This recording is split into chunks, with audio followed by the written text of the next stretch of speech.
बहुत सारी video viral हुई और यहाँ पे बहुत सारे ऐसे भी हो सकते हैं कुछ इधर उधर खड़े जो एबीवीपी से नहीं है। लेकिन आज आप एक बात विचार कीजिएगा कि आप एएमयू के छात्र हैं, जामिया इस्लामिया से हैं, आप विरोध कर सकते हैं, आपका अधिकार है। लेकिन ये बताइए कि हिंदुत्व की कब्र खुदेगी एएमयू की धरती पर, सावरकर की कब्र खुदेगी एएमयू की धरती पर, ये नारे क्या इसके विरोध में हैं? ये नारे किसके विरोध में है सबको समझ में आता है। और जो ये नारे लगा रहे थे उनको हम कहना चाहते हैं ये सपना देखते देखते तुम्हारे बाप दादा चले गए, तुम्हारी तो औकात नहीं। याद रखिए, जो सफर इख्तियार करते हैं वही मंजिल को पार करते हैं, जो सफर इख्तियार करते हैं वही मंजिल को पार करते हैं। और एक बार चलने का हौसला तो कीजिए, ऐसे मुसाफिरों का तो रास्ते में इंतजार करते हैं, ऐसे मुसाफिरों का तो रास्ते में इंतजार करते हैं। और एक वीडियो मैंने और देखा, एक पुरुष है, पुरुष तो क्या कहूँ समझ में नहीं आता है क्या भाई। बहुत सारे लोग आजकल आते हैं ना, लंबा झोला लंबे बाल, नहाना नहीं, 4 दिन तक आप समझ जाएंगे कौन लोग। नाम बताऊंगी तो क्यों उनको प्रचारित करना। आ रही है पुलिस डंडे मार रही है। आप ये बताइए अगर हम 144 में घुस रहे हैं तो डंडे पड़ेंगे, सबको पता है कि नहीं पता है? अगर नहीं पता है तो भाई तू कर क्या रहा है, पंचर लगा।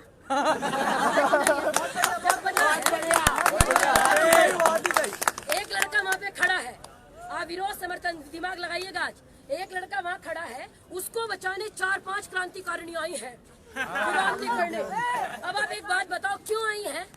क्योंकि उनको पता है पुलिस उनको डंडे नहीं मारेगी।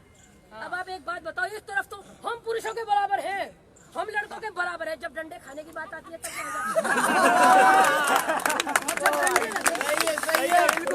पीएफसी में डंडे लगे तो क्या करें? नारी शक्ति को पीट दिया। भाई साहब नारी शक्ति के भी लगेंगे जब गलत करेगा। अगर बराबरी की औकात नहीं है तो अपने घरों में बैठो। मैं भी एक लड़की हूँ, लेकिन अगर विरोध करने आओगे तो सोच के आते हैं कि अगर पिटना भी पड़ेगा तो पीछे नहीं हटेंगे, लेकिन विरोध करेंगे या समर्थन करेंगे, ये सोच के आइए। और अगर औकात नहीं है, आप ये बताओ 4-5 लड़कियां आई, मैं देख रही हूँ पुलिस ने एक भी डंडा एक भी लड़की पे नहीं मारा। उसने लगाई नारा दिल्ली पुलिस जिंदाबाद, दिल्ली पुलिस जिंदाबाद। अब आप देखिए होता क्या है, पुलिस उनको मार रही है, वो लड़की आ गई है सारी कवर करने, एक भी डंडा अगर गलती से लगना भूल जाओ, टच भी हो जाता ना, सब हाय लड़की को मार दिया, दिल्ली पुलिस हाय हाय, दिल्ली पुलिस हाय हाय। आप इनकी चाल को समझिए। आप छात्र हो सकते हैं जो कश्मीर में पत्थरबाजी 500 रुपए लेके कर रहे हैं और जो एएमयू से निकल के कर रहे हैं, दोनों में अंतर बताइए जरा। 700 रुपए का विचारधारा समान है। और दूसरी बात ये तो मैं एक इनकी बात कर रही हूँ, पढ़े लिखे गंवार है, युवा आप उनको मान सकते हैं, मैं तो मानती नहीं, समझ में नहीं आता भाई साहब क्या कुछ समझ में नहीं आता। दूसरी बात, कल मैं एक मजाक की बात थी, एक सीरियस बात सुनिए। कल मैं पाकिस्तान से आए हुए हिंदू बच्चों की बस्तियों में गई, हिंदू पुरुषों की बस्तियों में गई, हिंदू महिलाओं की बस्तियों में गई। आप यहाँ पे खड़े हैं, आपको लग रहा होगा हम क्यों आए। कई लोग मैं देख रही हूँ, गुरुकुल वाले, आर्य समाज वाले, बहुत सारे लोग मैं देख रही हूँ, उन बहनों को बहुत धन्यवाद। और कल भी नारे लगाने गई, कल मेरे साथ उन बस्तियों में गई। और जब मैं उस बस्ती में गई ना, आपको यहाँ पे खड़े होकर इस नागरिक बिल को समझ में नहीं आ रहा। उस बस्ती में मैं गई, मैं आंखों से आंसू नहीं रोक पाई। जितनी बहनें गई थी आप उनके पूछ के देखिए। जब मैं वहाँ गई वो हाथ सीख रहे थे, जाते ही सारे बच्चे जय श्री राम नमस्ते हाथ जोड़ के। इतने छोटे बच्चे, उनके पैरों में चप्पलें नहीं है जी, एक के भी पैर में चप्पल नहीं थी। 1-2 बच्चे मुश्किल से चप्पल पहन रखे हैं। उनके माता पिता कहते हैं पूरे कागज लेके आए हैं जी, अपने घर लौट के आए हैं। अगर उनको नागरिकता मिल रही है और एक 2 कौड़ी का सांसद जो कहता है कि आप 300 सीट लेके बकवास नहीं कर सकते, आप 300 सीट लेके मनमर्जी नहीं कर सकते, तो भाई साहब तू तो 2 लेके बिल्कुल नहीं बाहर ही बैठ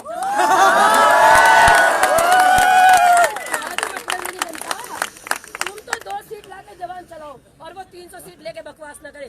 धन्यवाद है सरकार को, आप उन बच्चों की बस्तियों में जाइए। मेरा निवेदन है, आदर्श नगर जहांगीरपुरी के पास है, मोजे दे सकते हैं मोजे दीजिए, स्वेटर दे सकते हैं स्वेटर दीजिए। और नागरिकता बिल का जो विरोध कर रहा हूँ उनके पास जाके उनके पास बैठे उनकी पीड़ा को समझिए। आपको रोहिंग्या मुस्लिम, आप विचार करो, जिनके लिए अहिंसक पोतों ने हथियार उठा लिया वो कितने राक्षस रहे होंगे, आप विचार।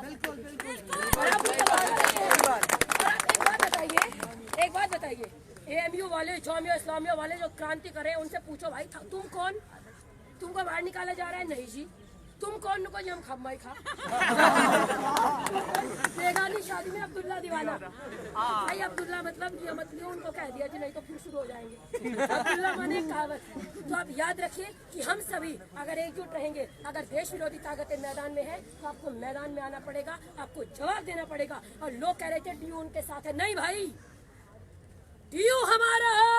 नहीं किसी के बाप का, डीयू हमारा है आपका, नहीं किसी के बाप का। दुनिया को बताइए ये डीयू का मूड है। डीयू चाहता है, सरकार के समर्थन में है, मोदी सरकार के समर्थन में है। दिल्ली सरकार, आप विचार करके देखो, एक विधायक बोलता है, बकवास करता है और हिंसा फैल जाती है, और 2 कौड़ी का व्यक्ति आगे कहता है पुलिस ने हिंसा फैलाई। एक पुलिस वाला बुझाने जा रहा है। अगर आपके परिवार से कोई सेना में हो और आपके परिवार से कोई पुलिस में हो, बात करके देखिएगा, रोंगटे खड़े हो जाते हैं जब अपना दर्द सुनाते हैं। आपको जरा सा एक थप्पड़ मार दे, आप गांधीवादी भूल जाते हैं, तुरंत मारते हैं, खींच के मारते हैं कि नहीं मारते? और जो सेना में पत्थर मार रहे हैं 500 रुपए लेके, उनको आप इंसान मान सकते हैं, मैं तो मानती नहीं। याद रखिए, दूसरे के दर्द को देख के अगर आप बाहर निकल जाती है तो बस इतनी सी बात आपको इंसान बनाती है, तो बस इतनी सी बात आपको इंसान बनाती है। अंत में 2 पंक्ति कह के वाणी को विराम।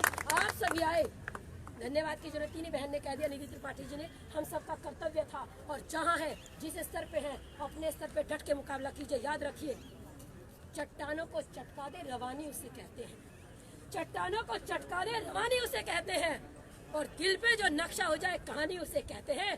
और क्या बताएं आपको करिश्मा क्या होता है, पलट दे जो हिमालय को जवानी उसे कहते हैं।